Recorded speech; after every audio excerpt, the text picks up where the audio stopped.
Hi, I'm Kayla, and today I'm going to teach you about the central nervous system and what it does for your body.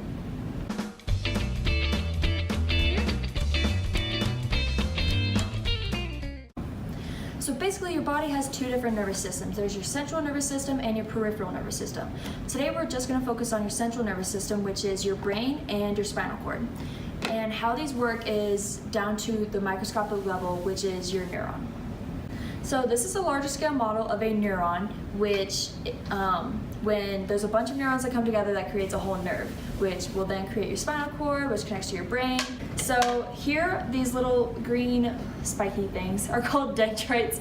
And so when your body receives information, they go through the dendrites and to the cell body here. And the cell body contains a nucleus, and here is where they're able to process this information. And a nerve impulse called an action potential will send all this information down this long tube-like structure, and it's called your axon. And here, this orange cell is called a Schwann cell. And when you have multiple Schwann cells on an axon, that's called a myelin sheath, which speeds up your action potential and creates faster impulses. So the information goes down to your axon terminals, which meet with another neuron, and they're able to communicate this information with each other. So as said before, a neuron can be clumped together with multiple neurons to create a nerve. And here you have a zoomed in version of your spinal nerves, and here would come in your sensory information. Then it goes up to the brain through your spinal cord, back down and out through a motor neuron. So this is a model of a transverse section of your spinal cord. Here we would have your posterior horn. Here's your anterior horn and your lateral horn. This is considered your gray matter, which involves basically every part of the neuron, whereas your white matter here just is your axons of your neurons.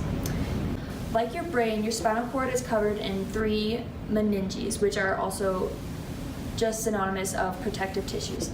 So the blue here around the entire thing is your dura mater, which is the topmost layer. Under that is your arachnoid mater, and then surrounding the spinal cord is your pia mater. Between the arachnoid mater and the pia mater is your subarachnoid space, and this is where your CSF or cerebral spinal fluid flows.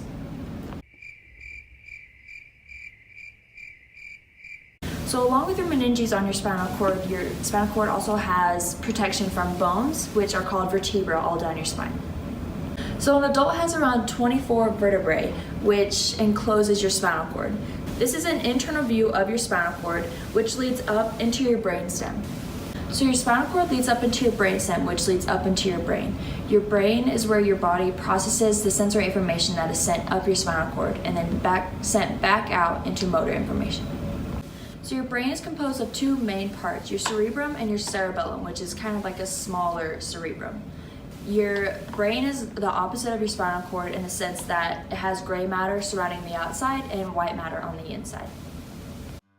Like your spinal cord, your brain also has structures that contribute to its function. The hypothalamus is responsible for regulation of certain metabolic processes. It controls body temperature, hunger, thirst, fatigue, sleep, and circadian rhythms. The hypothalamus is only able to do this though through the pituitary gland, which releases hormones to the rest of the body. Just above your hypothalamus is your thalamus. This is a relay station for most sensory impulses. It also relays motor impulses to your primary motor area from your cerebellum. Your medulla oblongata is located at the base of your brain. It relays sensations of touch, conscious proprioception, pressure, and vibration. This also controls rate and force of heartbeat. It adjusts basic rhythm of breathing and controls life-saving reflexes such as vomiting and hiccuping. Located just above your medulla oblongata in your brainstem is your pons. This is considered the bridge of your brain because it relays signals between your cerebellum and your cerebrum. So today we learned about our central nervous system and what parts it consists of. Your central nervous system is how your body processes information and how your body is able to move. Thanks for watching!